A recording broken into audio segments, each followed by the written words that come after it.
partir de este momento, usted será testigo de un interesante debate sobre un tema político de interés general. Cara a cara está en el aire.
Bienvenido a este su programa Cara a Cara, espacio donde siempre presentamos temas de interés general.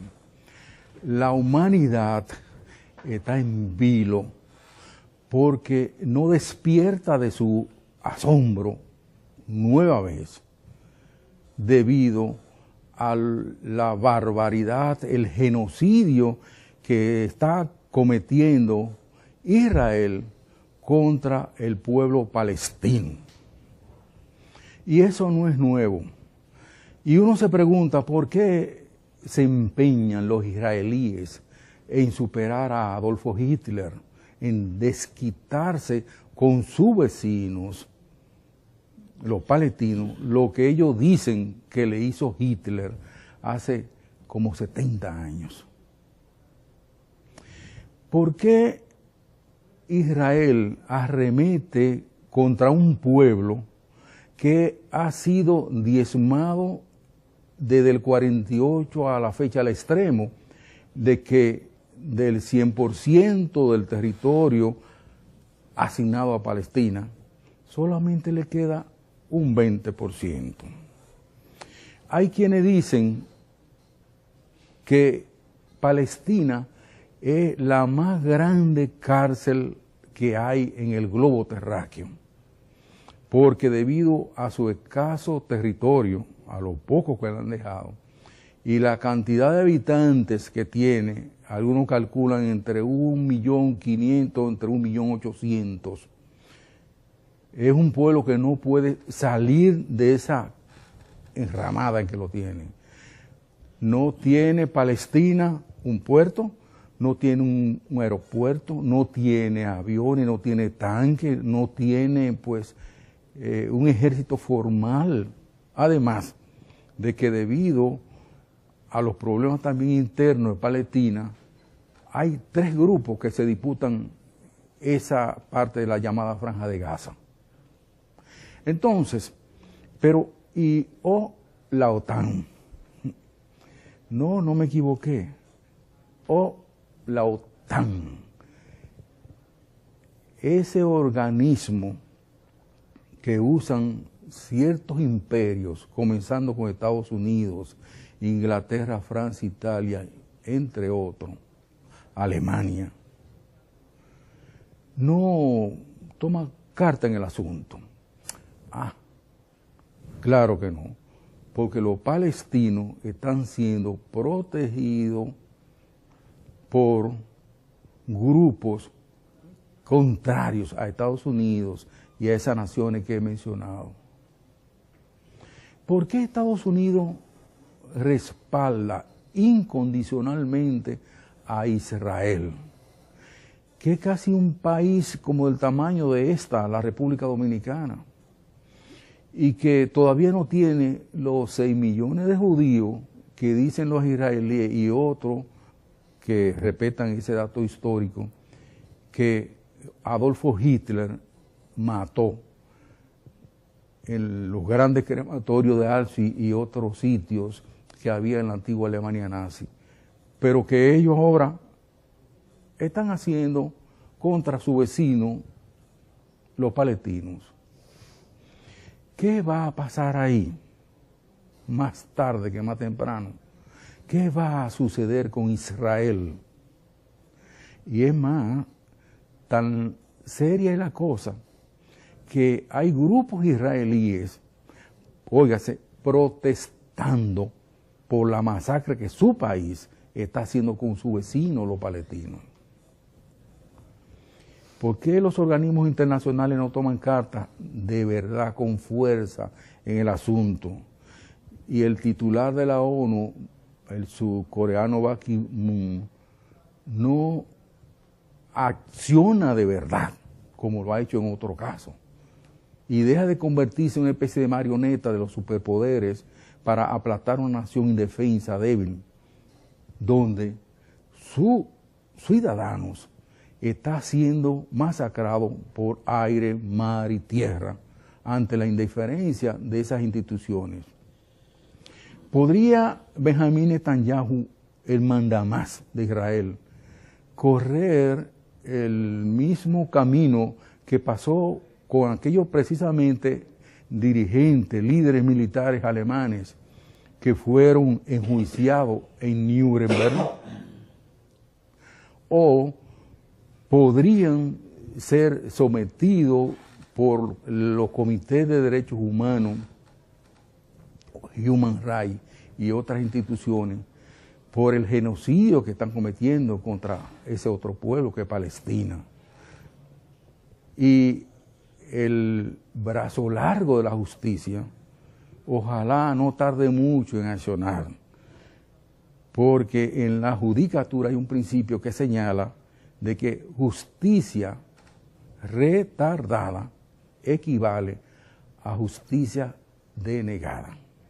Hoy yo me doy el privilegio, y ustedes también se lo van a dar, de tener aquí a un queridísimo amigo, que es profesor universitario, abogado, general retirado, analista militar, politólogo, y quien casualmente en una ocasión escribió este importante libro que se titula Palestina, tierra de azufre y futuro.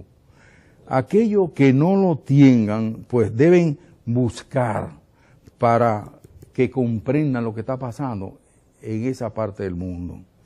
Ahí está sucediendo menos cosas que, por ejemplo, la que provocó la Primera Guerra Mundial, y diríamos nosotros también que los hechos que provocaron, por ejemplo, la Segunda Conflagración, y el mundo y Estados Unidos, los indiferentes, ante algo que puede ir creciendo como una bolita de nieve y llegar el momento en que nos aplate a todos. Palestina, tierra de azufre y fuego, de mi querido amigo el general Rafael Percio Alpeña. Con él vamos a hablar buen rato luego del siguiente mensaje. Los que quieren seguir creciendo, los que enseñan el valor de pensar en el mañana, los que guardan para superar nuevos retos, los que piensan en los que vendrán. En Banreservas tenemos una cuenta de ahorro para todos. Abre ya tu cuenta y acércate a todo aquello por lo cual ahorras. Aquí estamos para ti. Planifícate, ahorra, crece. Banreservas, el banco de los dominicanos. El Ministerio de Industria, Comercio y MIPYMES avanza en la facilitación de negocios dentro del programa República Digital. Incorporamos 18 nuevos servicios a nuestra ventanilla virtual, elevando a 77 las facilidades colocadas a tan solo un clic desde su casa u oficina, ahorrando tiempo y dinero a nuestros usuarios desde cualquier punto del país. Mi nombre es Víctor Ramón Carrasco y trabajamos en lo que es el almuerzo escolar. Tiempo atrás había que trasladarse a Santo Domingo, perder tiempo, perder dinero. Es más rápido, más fácil y económico. Puedo hacerlo desde mi computador a la hora que yo quiera. Oh, fácil. Antes tenía que moverse, correr 200 kilómetros y ahora lo tienes en la palma de tu mano. Ministerio de Industria, Comercio y MIPYMES. Bien, vámonos a Moscú y San Petersburgo, del 25 de junio al 3 de julio del 2019, en lo que será viaje del verano de la nostalgia, para recordar cómo fue la Unión Soviética, qué subsiste en la Federación Rusa actual de Vladimir Putin, y compararla con el capitalismo que está instaurándose en dicho gran país. Moscú, San Petersburgo, del 25 de junio al 3 de julio del año en curso. Desde $1,195, toda la parte terrestre, excursiones, hotel, almuerzo, guía turístico en español. Comuníquese con nosotros al teléfono 809-510-8731. ¿La conoces? Primero lo planearon todo.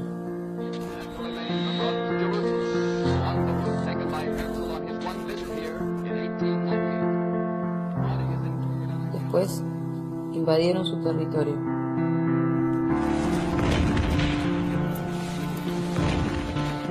Quisieron borrar su historia, como si nunca hubiese existido.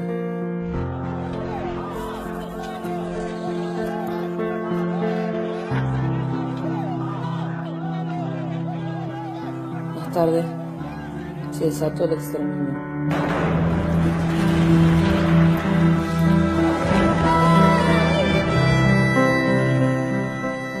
Los acusaron de terroristas.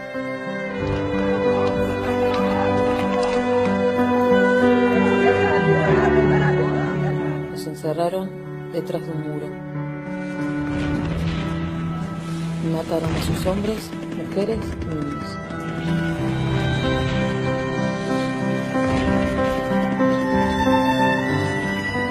Y aún así, no pudieron destruirlo.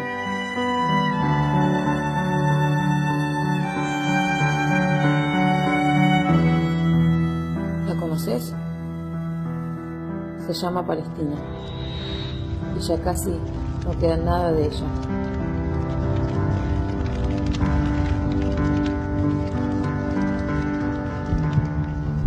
Pero su corazón todavía está latiendo. No permitas que deje de latir. Mi corazón con Palestina.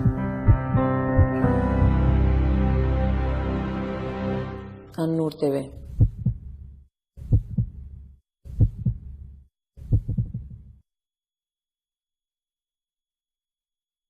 El trabajador dominicano cuenta con un amigo que resuelve en sus momentos más difíciles. Nunca hemos visto que trabajadores que nosotros hemos intervenido para que la ARL le busque solución, se le ha dejado de buscar solución. La ARL funciona, que la administradora de riesgos, que ese seguro funciona. Administradora de riesgos laborales, garantizando que miles de dominicanos hagan su jornada sin la más mínima preocupación. El asesinato de periodistas le arrebata a usted el derecho a la información. La indiferencia es cómplice de la impunidad. Para que la impunidad no vuelva a ser noticia, participe de una campaña internacional. Entre a impunidad.com. No más impunidad. Sociedad Interamericana de Prensa. Este es un programa de asistencia a la población que garantiza ayuda rápida y profesional al ciudadano en situaciones de emergencia. Luego de una implementación exitosa en la ciudad de Santo Domingo, el 911 ya cubre el 58% del territorio nacional. En corto tiempo, este servicio se ha vuelto tan importante y efectivo que se hace difícil imaginarnos sin el mismo. Para finales de este año, esperamos que cubra el 68% de todo nuestro territorio y que siga creciendo hasta cubrir todo el país. Gobierno de la República Dominicana. Aquí hay futuro.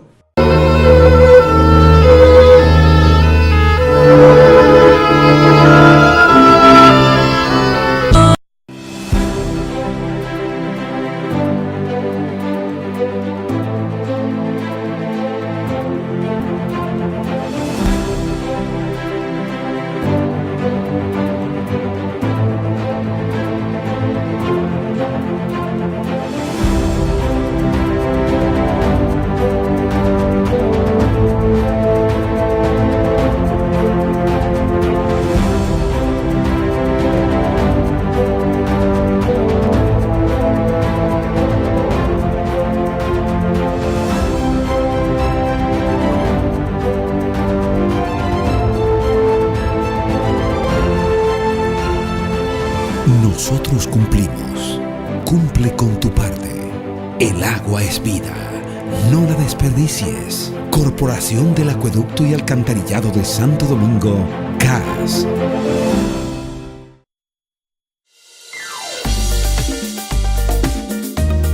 Recuperemos el campo, recuperemos la producción. Recuperar el campo es recuperar el orgullo y recuperar el ánimo que tiene el dominicano de volver a soñar. Así de fértil como es mi pueblo, así somos los hombres y mujeres que amamos a esta tierra. Porque es un hombre de convicción. Yo creo en él. Un hombre estadista. Yo apuesto a él. Capacitado. Yo me voy con él. Yo me voy con él. Nos vamos con él. Acompáñenme para que juntos recuperemos la esperanza. Ramón Emilio Concepción, presidente. Partido Revolucionario Moderno. No todo está perdido. Hoy es la oportunidad de estar con los que quiero. Hoy doy un paso hacia mis metas. Hoy apoyo a los demás. Hoy se toman grandes decisiones. Hoy está en tus manos. Tu mundo empieza hoy. Y bien, aquí tenemos con nosotros a nuestro querido amigo, el general Rafael Percival Peña, que ha escrito casi 20 obras, varias de ellas sobre seguridad. Es uno de los mejores expertos que tiene el país, yo diría que el mejor, y sobre seguridad y todo ese tipo de acciones que tanto deben importarle a los gobiernos y a los países.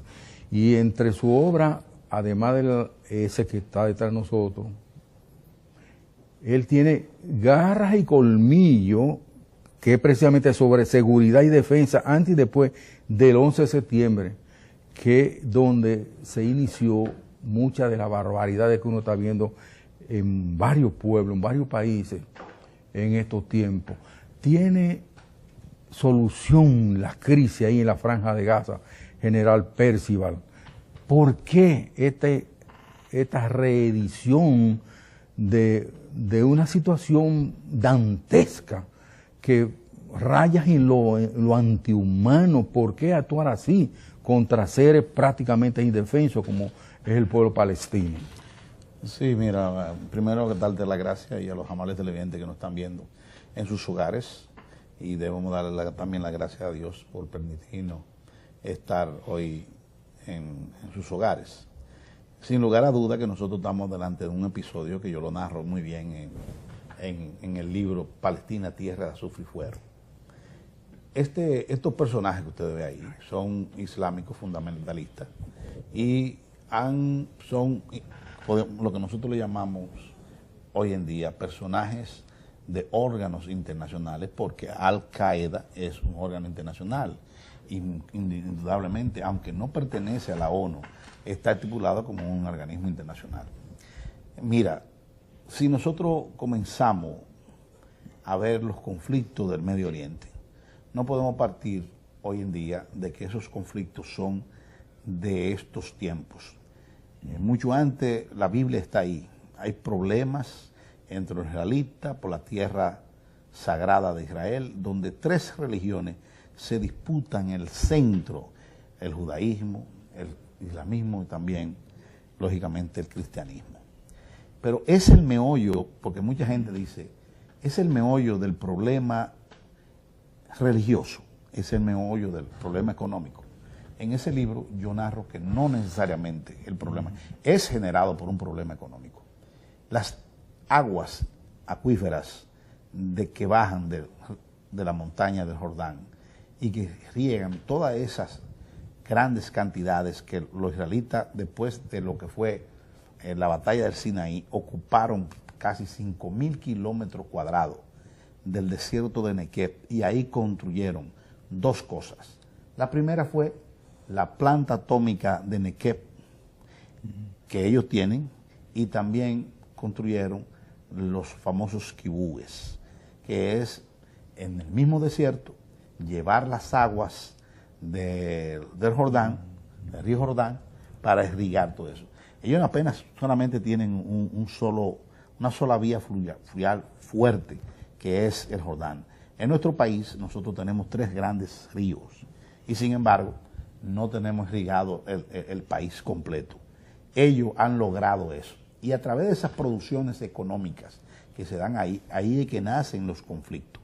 Lógicamente ellos han ido replegando a los musulmanes de las tierras sagradas y también a través de conflictos históricos que se han dado a través del tiempo. Por ejemplo, en 1917, yo no sé si tú te acuerdas, Rafael, y su amable televidente, fue la famosa declaración de lo que nosotros llamamos la declaración de James Balfour, en 1917. Silenciados los cañones en Europa, en el 1917, tras la Primera Guerra Mundial que comienza con un solo disparo.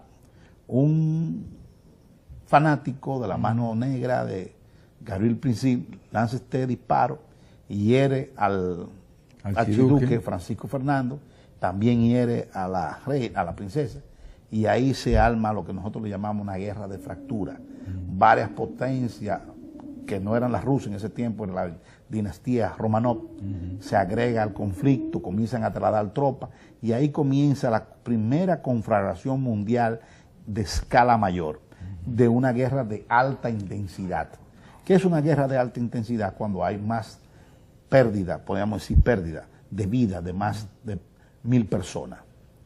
A esa conflagración terminó, ya tú sabes qué, en una rendición de Alemania, ocupando Francia, en ese momento histórico, ocupando Francia, y eso nunca se había visto, que un país ocupando otro país se rinda.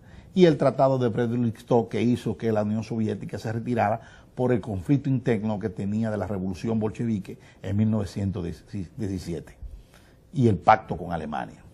Entonces, ese documento de James Balfour crea en un ambiente de lo que nosotros hemos llamado un nuevo orden internacional para cederle un espacio en la famosa diáspora que había comenzado con los judíos de 1865. Acuérdate el famoso movimiento sionista que nace con el espejismo de crear un Estado a Israel. En fin, inmediatamente en 1865, y ahí viene también lo que nosotros llamamos de la famosa acusación al capitán Alfred Dreyfus, y Emile Zola escribe el famoso artículo ese, yo acusé de la defensa de que él era traicionero a Francia, y en fin, y vino a parar a la isla del diablo. Ese movimiento histórico, el sionismo, es que comienza a poner los primeros ladrillos para construir un Estado de Israel. Y quiero dar una primicia aquí. Hubo un momento determinado que las naciones, la Sociedad de Naciones, que todavía no existía la ONU en ese tiempo, las Naciones Unidas, buscaron un espacio para dárselo a los judíos en su diáspora, en Europa entera, incluyendo la Unión Soviética, y que le iban a conseguir tierra en la China. Sí. En la China. Y ellos no aceptaron, que ellos querían ahí en el Medio Oriente. Inmediatamente después de eso, entonces ya comienza el traslado masivo, podríamos decir, en la Sociedad de Naciones para el Estado de Palestina. Es ya en 1947, ya creada la ONU en 1945, y hay que ver ese proceso histórico completo de la creación de la ONU, que la ONU nace en el 1945, y que nuestro país jugó un rol preponderante en esa creación de la ONU. Sí. Fue una mujer llamada Minerva Bernardino, que familia de W. Bernardino sí. y Luisito Bernardito, Félix, que firmó para la creación de eso.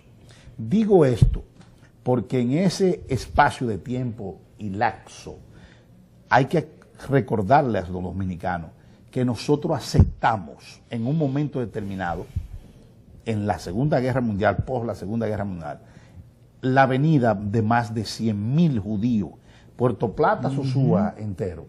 Esa parte se le cedió y el gobierno dominicano del generalísimo Trujillo aceptó darle tierra, vaca, gallina, y en fin, y todavía hay descendientes de ellos que viven ahí. Sí. Pero volvamos a lo que fue el inicio de la creación de las Naciones Unidas. Las Naciones Unidas nace con un 50 países. Al otro día de creadas se adhiere a las Naciones Unidas el Estado polaco, que había quedado completamente destruido en la Segunda Guerra Mundial, y donde se establecieron campos de concentraciones de judíos. Entonces, Holocausto, Austerlitz y todo, Dachau, todos esos grandes campos de concentraciones se crearon ahí. Pero ¿por qué Hitler perseguía a los judíos? Esa es la gran pregunta. Esa es la gran pregunta. ¿Por qué Hitler hacía un nacionalismo? Y no estamos diciendo que estamos a favor o en contra, pero era el control, la rendición de Alemania de la Primera Guerra Mundial. Sí. Cuando se les rinden y se crea lo que podemos decir, que dice Ferdinand Lasset, que fue la firma de la Segunda Guerra Mundial en los Salones de los Espejos, en Versalles, en Francia. Sí. Se rinde Alemania ante los aliados, ante John Pershing y todos los comandantes de ese entonces. Se crea la Sociedad de Naciones, que entran a participar en ella 33 países nada más. 20 años después, nosotros estamos creando las Naciones Unidas con el concepto de darle más participación. Y ya en 1947, ahí quiero hacer un alto en el camino, que cuando se crea el Estado de Israel, 1947, los ingleses dominaban toda la parte, habían quedado casi dueños de toda la parte, y crean que lo habían hecho en el 1914, habían dividido Medio Oriente a su antojo, y decir los jefes que sultanes que iban a ser dueños de esa tierra, entre ellos Irak, entre ellos Libia, entre ellos Marruecos, en fin, ellos dividieron el Medio Oriente a su antojo, los ingleses, porque 3 potencias fueron las que quedaron ganadoras en ese conflicto: Clement Attlee, George Attlee y Woodrow Wilson. En 1917 se estabilizó o se hizo una demarcación histórica con el tratado, lo que se llama, perdón, el tratado de Serpicox. Y se delinearon las fronteras de esos países. Inmediatamente se impulsa la diáspora que estaba en Europa para que vuelvan. Pero en 1947 se rectifica y los ingleses permiten a todos los judíos que habían salido de Alemania. Estamos hablando de los judíos que controlaban la finanza de Estados Unidos, de Alemania, porque eso no fue casual, que Hitler persiguió a los judíos. Eso no fue casual. Eso no fue casual que en Warrenfeld se estableciera lo que fue la solución final de los judíos. Ellos se ganaron eso. Esa es la pregunta que nosotros. Ahora, señores, la firma del armisticio de la Primera Guerra Mundial, que se hizo Alemania ocupando Francia en un momento determinado. ¿Tú sabes por qué? Porque le pusieron tanta presión al rey, al Kaiser, porque Alemania era una monarquía. Durante ese conflicto colapsaron 4 imperios y 3 monarquías. La monarquía de Hohenzollern, la monarquía de Romanov y la monarquía de el príncipe, el Kaiser de Alemania, que abdicó y se fue en un tren. Entonces, en ese momento histórico, hay que ver el contexto de por qué Hitler se mostraba de esa forma solamente con esa parte étnica de lo que eran los judíos. ¿Ustedes saben por qué? Porque los judíos controlaban las finanzas de Alemania. Y si un alemán iba a un juicio con un judío, ¿sabe quién salía perdiendo? El alemán. Habían sitios donde los alemanes se montaban en los buses, que de ese entonces, estamos hablando de 1917, 1918, el alemán tenía que sentarse detrás. Y hubo una animadversión tan grande por la rendición de eso, y ahí es que resurge ese nacionalismo que en apenas, señores, 1919 fue el Tratado de Versalles. Ya para 1923, 21 se hizo el push de la cervecería de Hitler.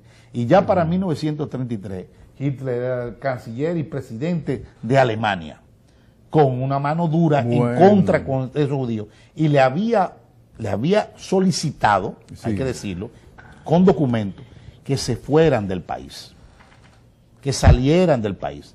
Muy parecido a lo que está sucediendo en la República Dominicana con el problema de los haitianos.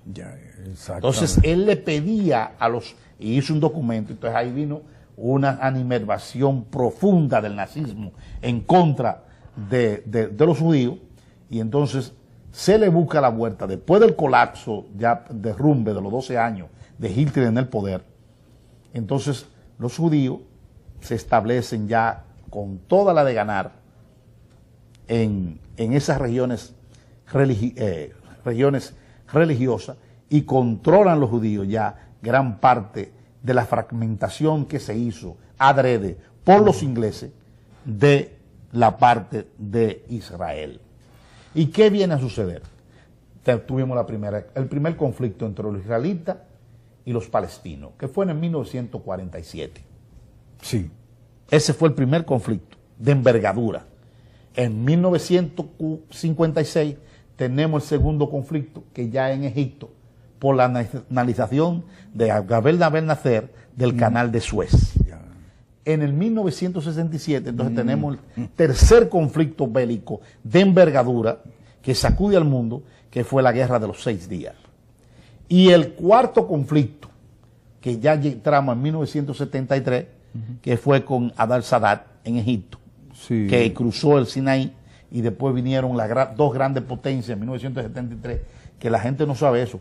Casi llegamos a un conflicto nuclear, llegamos a DEFCON 2, casi. DEFCON 2 es la máxima en Estados Unidos, tienen DEFCON 1, DEFCON 2 y DEFCON 3, que es guerra inminente.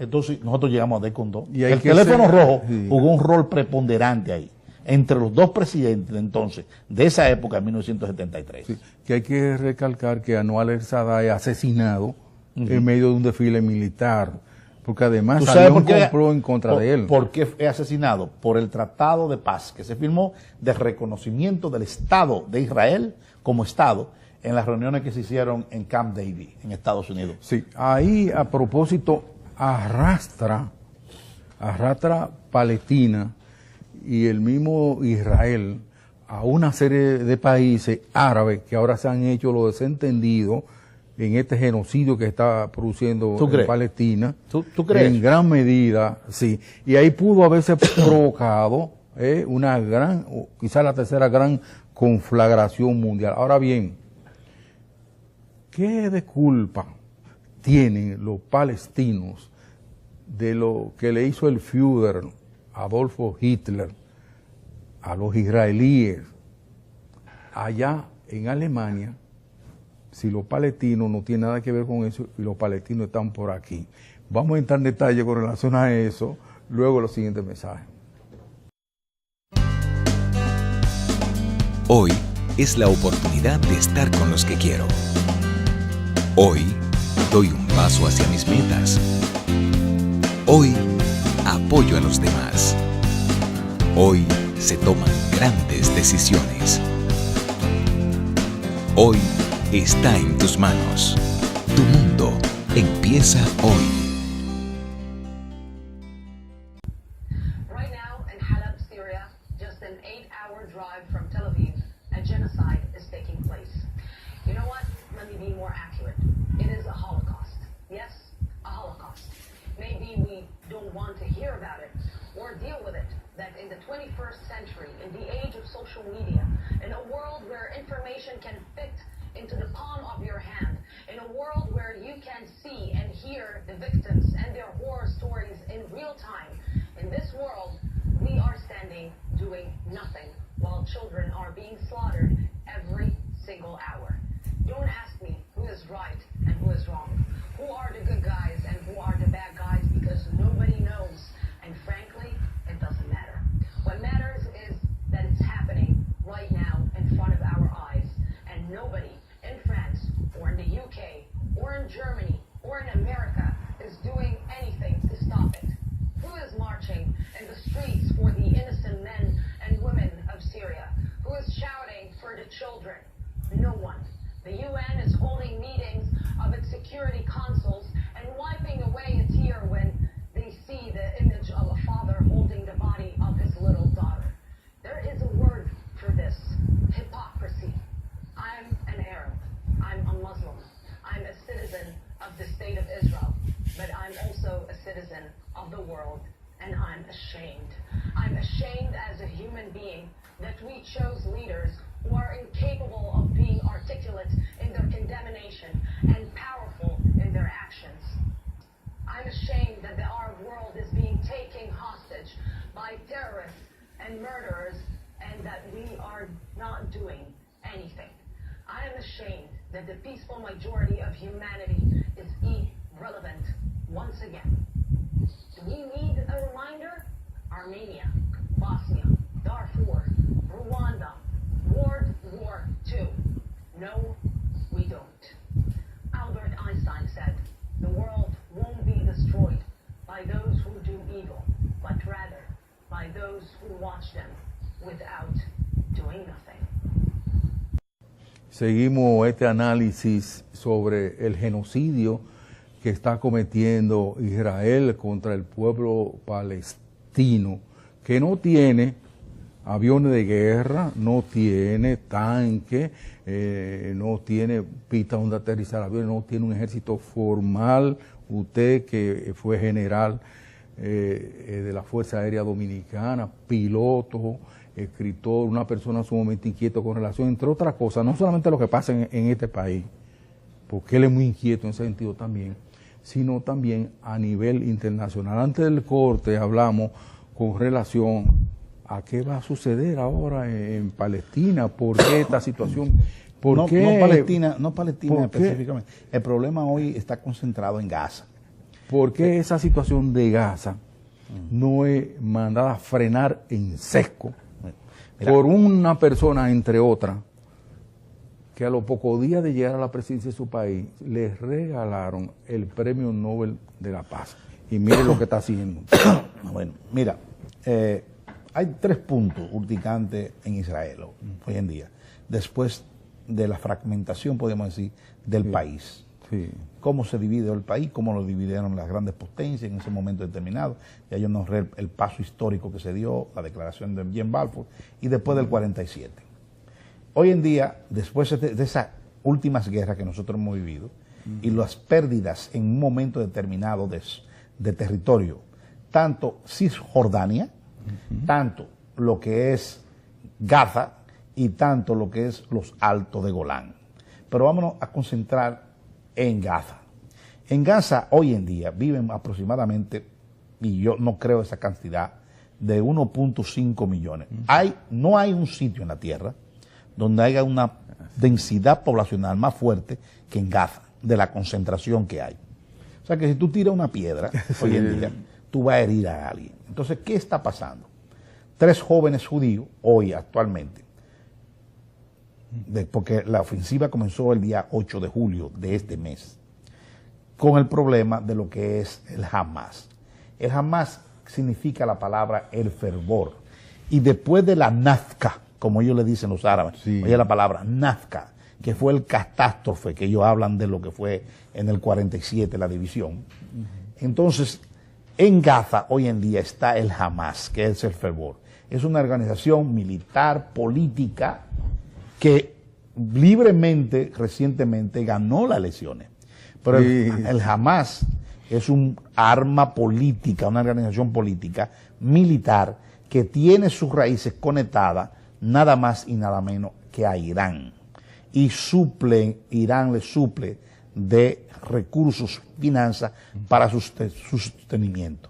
Pero en adición a esto, esta organización, dentro de Gaza, tiene un control absoluto y tiene universidades, tiene escuelas, tiene hospitales y tiene lo que nosotros llamamos acción cívica de ayudar a los judíos. Si ustedes ven el mapa, aproximadamente Gaza tiene una salida al mar, que son 40 kilómetros aproximadamente. Pero ¿qué viene a suceder?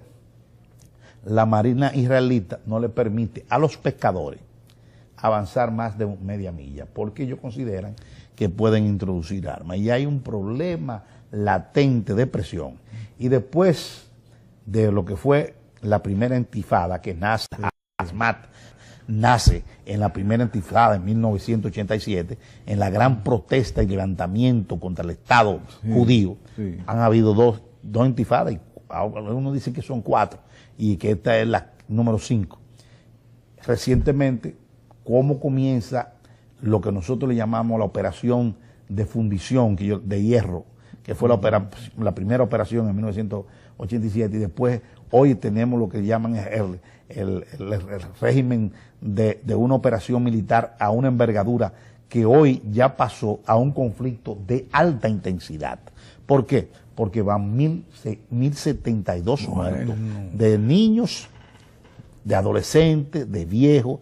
Entonces, esa cuestión al nivel internacional está siendo repudiada, podríamos decir, por los órganos internacionales, donde varios países han exclamado de que debe haber un cese al fuego.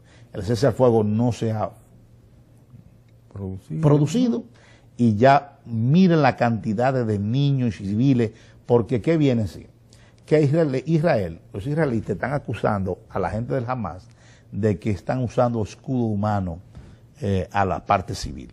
Ahora, las guerras pueden introducirse hoy en día lo que llaman el derecho internacional humanitario, de utilizar a los civiles como escudo humano. Eso está prohibido.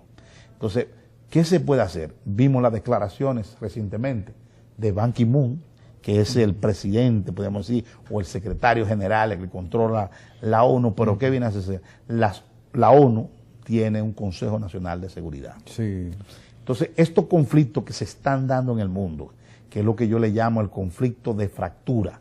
Hay un conflicto en Ucrania muy peligroso, incluyendo el atentado que se le hizo al avión de Vladimir Putin, que aproximadamente pasó 35 minutos antes que el MH17 fuera derribado por un misil Bukub, que no tienen la capacidad de los rebeldes rusos, prorrusos, y tampoco lo tienen los otros, y no se sabe de dónde salió eso.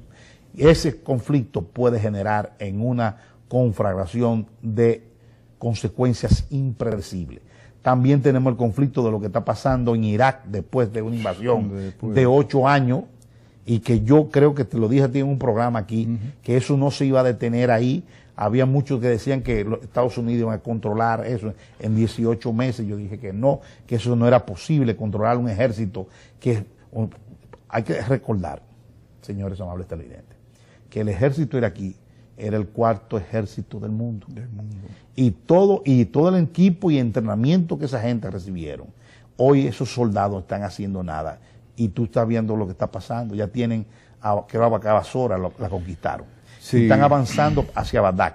Y entonces los Estados Unidos salieron podríamos, gran parte de los soldados de Estados Unidos salieron de Irak. Entonces tenemos 3 grandes conflictos hoy a nivel mundial, de consecuencias que uno puede ser que son impredecibles. ¿Puede la diplomacia en este momento histórico en la que se está dando estos conflictos, y que no están exentos las potencias del mundo, incluyendo Estados Unidos, que no ha puesto que son parte y que no han puesto sus ojos en lo que está pasando en Gaza? Porque si hubiese sido en otra parte del mundo donde estuviera pasando lo que está pasando en Gaza, yo estoy seguro que los Estados Unidos hubieran clamado, como están ahora, por ejemplo, en Ucrania. Sí. Entonces, no pueden insultar la inteligencia del que ha podido leer un poco en los conflictos del mundo, cómo han sido ocasionados y cómo maniobran. Ahora, yo entiendo algo, y tenemos que entrar en la política, porque decía von Clausewitz que la política es la continuación de la guerra y la diplomacia. La situación del presidente Barack Obama en Estados Unidos, ¿cómo es, Rafaelito? Bueno, a nivel político estoy hablando. Yo no entiendo mucho la política. El porcentaje de Barack Obama ha descendido a una forma tal hoy en día, y entonces estos conflictos en alguna parte del momento histórico, acuérdate el conflicto de la guerra de Malvinas, 1982, cuando la dictadura militar se encontró atrapada en sus regazos, crearon una guerra, un conflicto en la guerra de la Malvinas, para ellos poderse sostener en el poder. ¿Tú no te acuerdas de eso? Sí, sí. Entonces, y que Estados Unidos, perdón, general, Estados Unidos, en vez de defender a Argentina contra Inglaterra en ese conflicto. ¿Tú sabes por qué tenía que defenderlo? Porque hay un tratado que se llama el Tratado de TIAR, Tratado Internacional de Asistencia Recíproca, 1946, donde todos los países de América Latina firmaron ese tratado para que cualquier país que quisiera atacar a un país latinoamericano tenía que defenderse. Sin embargo, Estados Unidos se fue con su, podemos decir, con su aliado constitucionario, que es Inglaterra desde muchos años. Porque no hay gran diferencia general, por ejemplo, entre Sudáfrica e Inglaterra.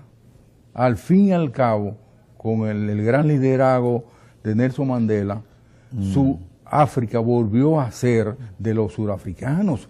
Pero te voy a la decir, Malvina, la Malvina debe pertenecer. Tú tocaste dos países que tienen capacidades nucleares.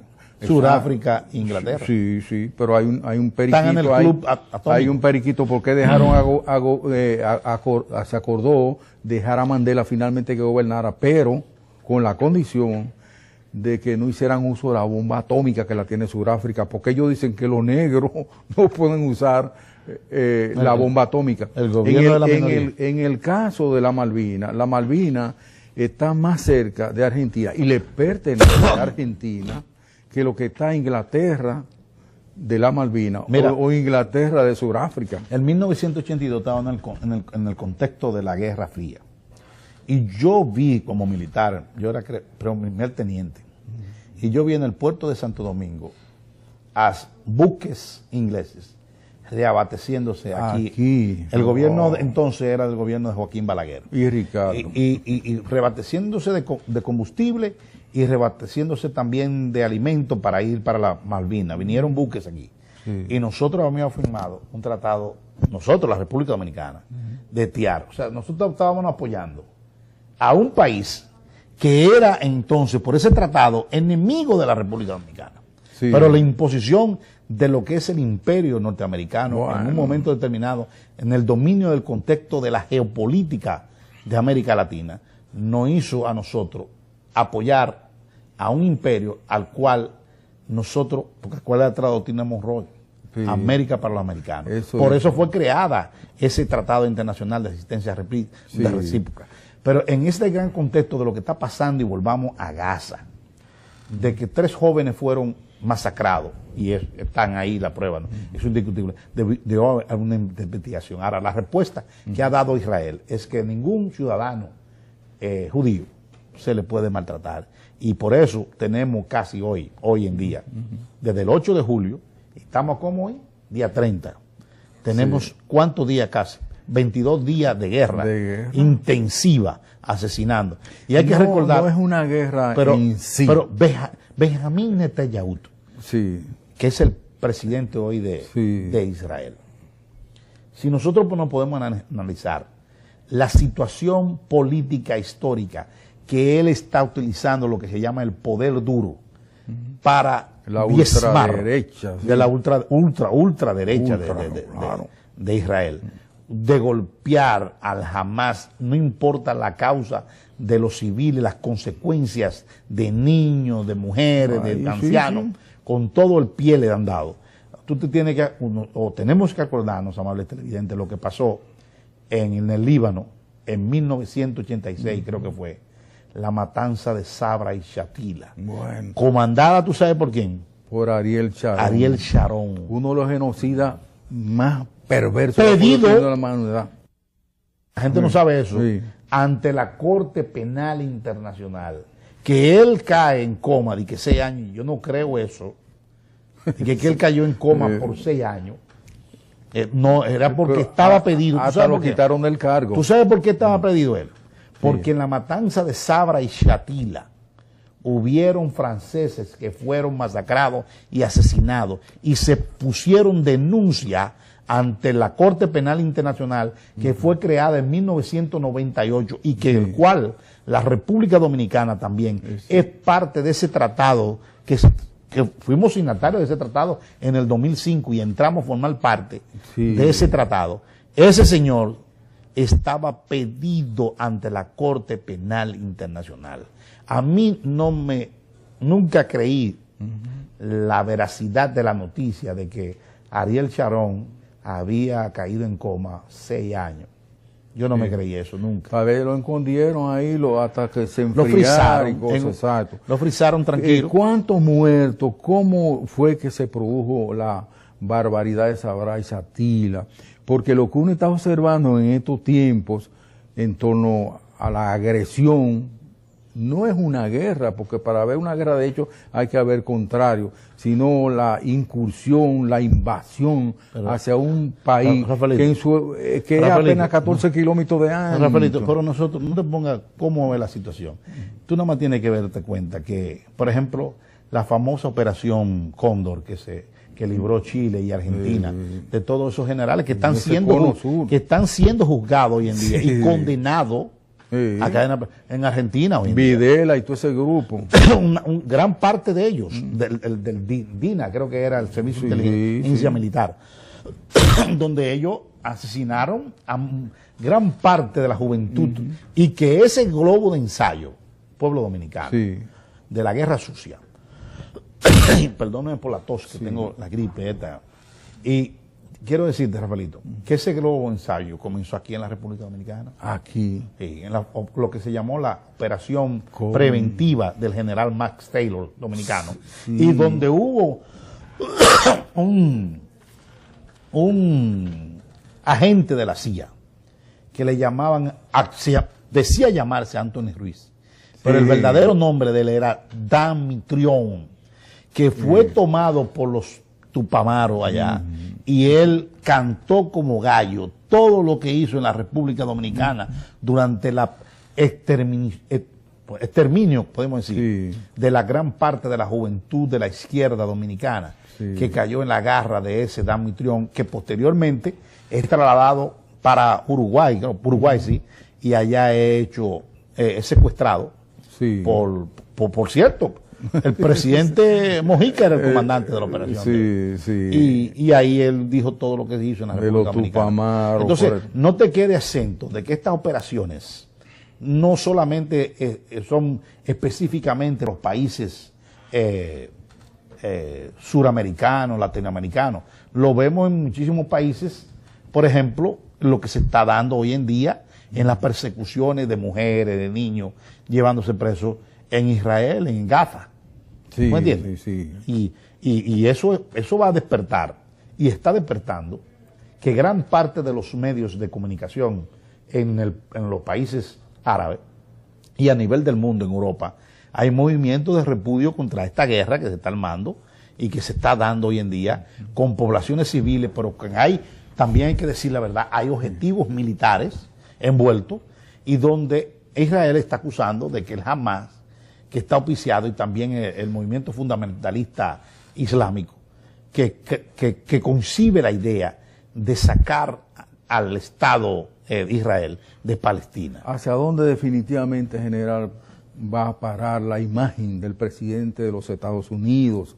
¿Y cuál sería la suerte a correr por esta gente que está dirigiendo ese genocidio, comenzando con Benjamín Netanyahu y otros líderes militares genocidas israelíes? Bueno, mira, esa es una interesante pregunta. El deterioro y el manejo político y diplomático del presidente Barack Obama está altamente bien cuestionado en apoyar este tipo de acciones. Yo creo que debería haber y ahí estaba jugando un rol preponderante. ¿Tú sabes quién? John Kerry, el jefe del Departamento de Estado de Estados Unidos. Y yo creía que iba a haber una avenencia de un cesarfuego. Por ejemplo, no ha habido ningún reparo del cesarfuego. Nosotros, en el conflicto de 1965, nosotros tuvimos el primer cesarfuego. ¿Tú sabes quién lo dirigió lo consiguió el primer cesarfuego en la confrontación? Manuel Claricio, que era el decano, el nuncio apostólico de ese momento. Entonces allí, fíjate, que no han podido lograr un cesarfuego, a pesar de las condiciones existentes de guerra que hay en Gaza. Ellos no le oyen a nadie, no le escuchan al Papa, que ha exigido que se pare esa carnicería ahí en Gaza. No le escuchan a la opinión pública mundial que ha demandado el cese de esa barbaridad que está sucediendo en la Franja de Gaza. Ni le oyen a nadie, porque a ellos lo único que les importa, y no lo respetan del todo, es la opinión de los norteamericanos, que sí lo apoyan a ellos en toda esta locura que están cometiendo en esta zona del mundo donde nació Jesucristo. Gracias, General Rafael Percival Peña, por su participación en este paso. A ustedes de nuevo, pues, en otro Cara a Cara.